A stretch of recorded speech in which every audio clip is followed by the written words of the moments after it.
今天我要用花椰菜和葡萄来做一道素食家常菜料理。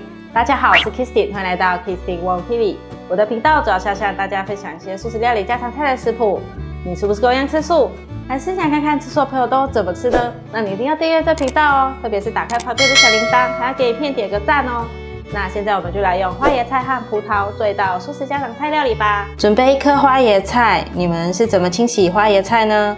有些人是整颗下去浸泡。有些人是切成小朵小朵的下去洗，那我的习惯方式呢是整朵下去浸泡盐水，先把后面的粗的梗剪掉，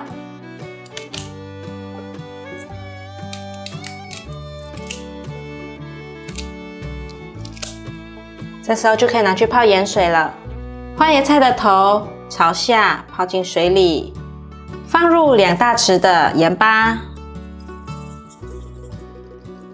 让盐巴融化在水里，再用重物压着，先浸泡在旁边。葡萄用一部分就好，把葡萄剪下来放入碗中，不要用拔的，蒂头会破坏。这样子在清洗的时候，农药会残留在蒂头上，进入到果实内。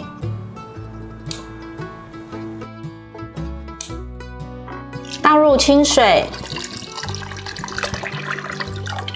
放入1匙面粉，开始搓洗。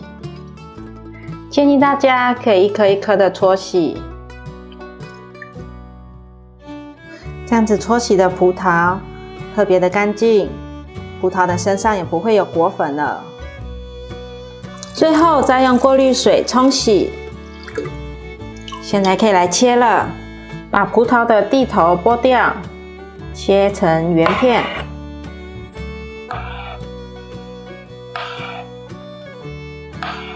把葡萄放入盘中，准备5条玉米笋，把玉米笋对半切。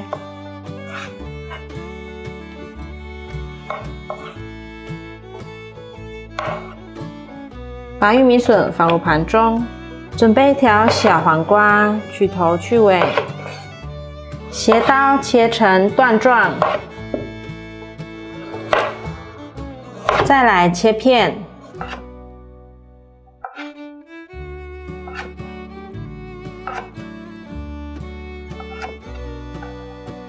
小黄瓜头部的地方，这样子的形状不像菱形，可以再切1刀变成菱形，这可以直接吃掉。把小黄瓜放入盘中，9层塔洗干净了。现在把9层塔剥下来，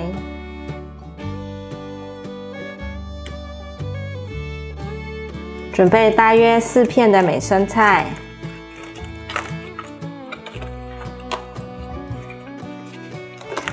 美生菜都剥下来了，现在拿去清洗。美生菜已经洗好了，放入盘中。准备2片的紫高丽叶子，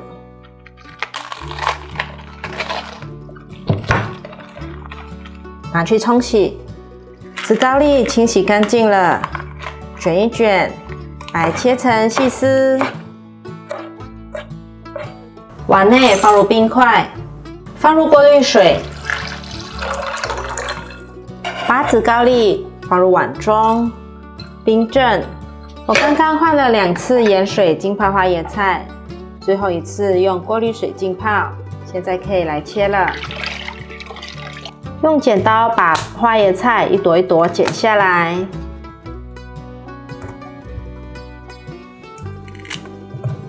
花椰菜的梗可以保存在冰箱，下次煮高汤的时候可以使用。把花椰菜切成小朵的。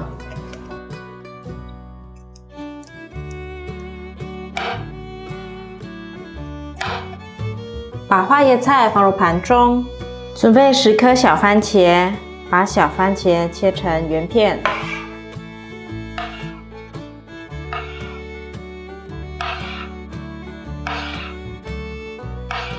把小番茄放入盘中，现在来调面粉糊，放入3汤匙的面粉，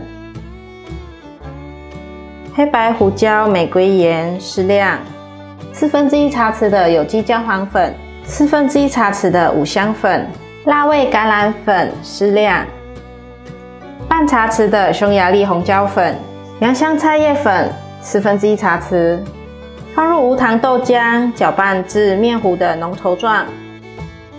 面糊调好了，像这样子的浓稠状态。准备一个小锅子，锅内倒入一些油，把花椰菜沾上面糊，再放到油锅里面炸。先炸4朵，炸得差不多了，可以取出来沥干油。无调味番茄糊3大匙，有机龙舌兰蜜1大匙，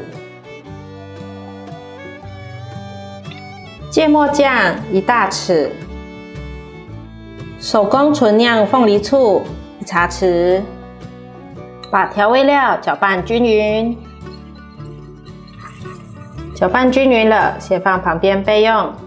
准备一个烤盘，把烘焙纸4个角都剪开，放进来。取朵炸好的花椰菜，刷上一层酱汁，刷好了，放到烤盘上。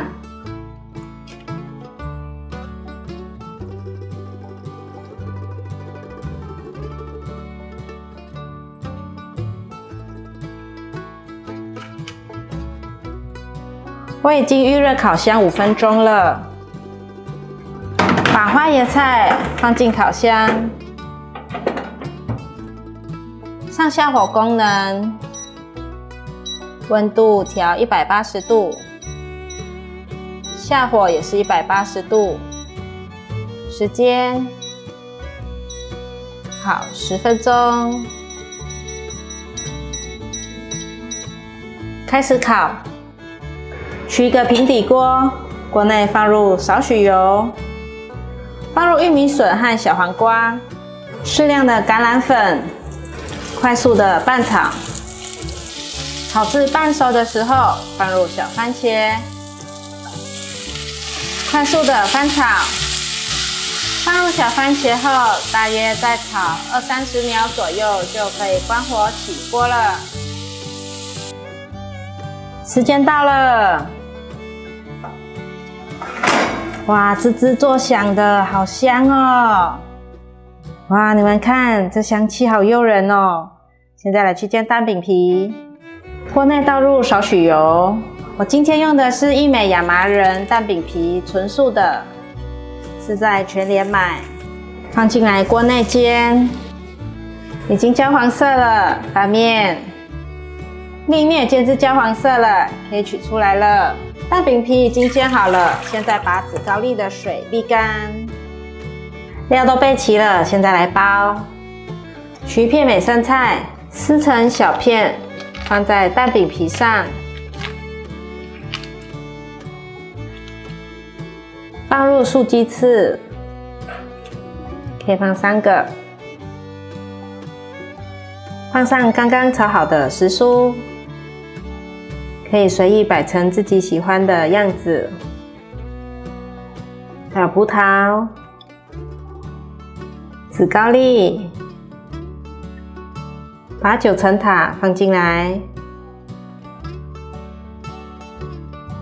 把蛋饼皮折一半上来，可以了。哇，蜜汁素小鸡翅时蔬薄饼完成了！白花椰菜好清甜，和外层沾满蜜汁的酥脆外皮结合在一起，味道真的非常好，好吃到孩子们赞不绝口。你们家有嘴刁的孩子吗？这道料理一定可以治得了他们，真的非常好吃。请大家记得订阅、按赞、分享，打开旁边的小铃铛，别忘了追踪IG，加入脸书社团。我们下一集见，拜拜。